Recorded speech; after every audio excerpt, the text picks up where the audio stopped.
আসসালামু আলাইকুম রহমতুল্লাহ বারাকাতু। নতুন রান্নার রেসিপি নিয়ে চলে আসলাম। মাছের কাবাব বানাবো বন্ধুরা। তো এখানে মাছের কাবাব বানানোর জন্য আমি 5 পিস মাছ সিদ্ধ করে নিয়েছি, হালকা হলুদ গুঁড়া দিয়ে আর সামান্য লবণ দিয়ে সিদ্ধ করে নিয়েছি। এখন আমি মাছটা ঠান্ডা করে নিয়েছি। এরপরে মাছটাকে বেছে নেব। পাঙ্গাস মাছে কোনো কাটা নেই, শুধু মাঝখানে একটা কাটা থাকে। তো 5 পিস মাছই আমি খুব ভালোভাবে বেছে নেব। আর মাছের ইয়েটা ফেলে দিতে হবে, চামড়াটা। এভাবে গুঁড়ি গুঁড়ি করে নিয়ে হাত দিয়ে ভালোভাবে ম্যারিনেট করে নিতে হবে।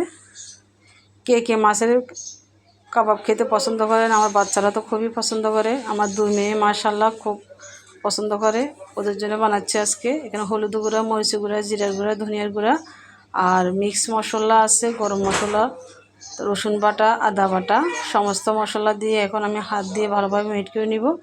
যদি আপনারা মাছের পরিমাণটা বেশি দেন সেক্ষেত্রে মশলাটাও বেশি লাগবে। এখন আমি সামান্য পরিমাণ বেসন দিয়ে দিলাম। খুবই ভালোভাবে ম্যারিনেট করে নিতে হবে। তো আমার ম্যারিনেট করা প্রায় শেষ। এখন আমি এক করে মাছের ইটা বানিয়ে নিব। হাত দিয়ে চেপে চেপে বানিয়ে নিতে হবে। আপনার সাইজটা আপনাদের মন মতো করে নেবেন। আমি যেভাবে বানাচ্ছি সেভাবে করলে ভালো হয়, কারণ একটু পাতলা করে বানাতে হবে, তাহলে ভাজাটা ভালো হবে। এখন চুলায় একটা ফ্যান বসিয়ে দিলাম, পরিমাণ মতো তেল দিয়ে দিব।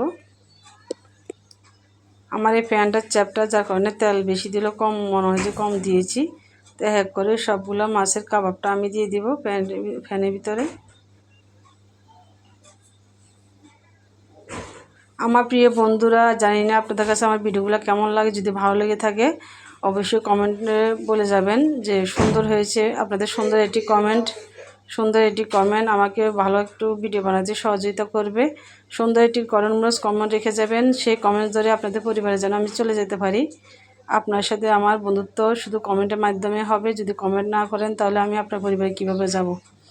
তো ভালোবাসা পেতে হলে অবশ্যই ভালোবাসা দিতে হবে। একমাত্র ফেসবুকে নিঃস্বার্থ ভালোবাসা সবাই সবাইকে দেয়। আশা করি ভিডিওটা ভালো লাগবে। আর যেসব ভাইয়েরা বেচারা আছেন তাদের জন্য খুবই একটি উপকারী রেসিপি মাছের কাবাব। তো আমার মাছের কাবাবটা হয়ে গেছে, এখন আমি নামিয়ে ফেলবো এক করে।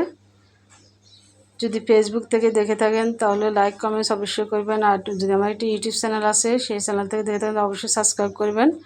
আমার প্রিয় বন্ধুরা সবাই সবার ভিডিও দেখবেন, সবাই সবাইকে গঠনমূলক কমেন্ট করবেন, তাহলে আমরা একসাথে এগিয়ে যেতে পারবো।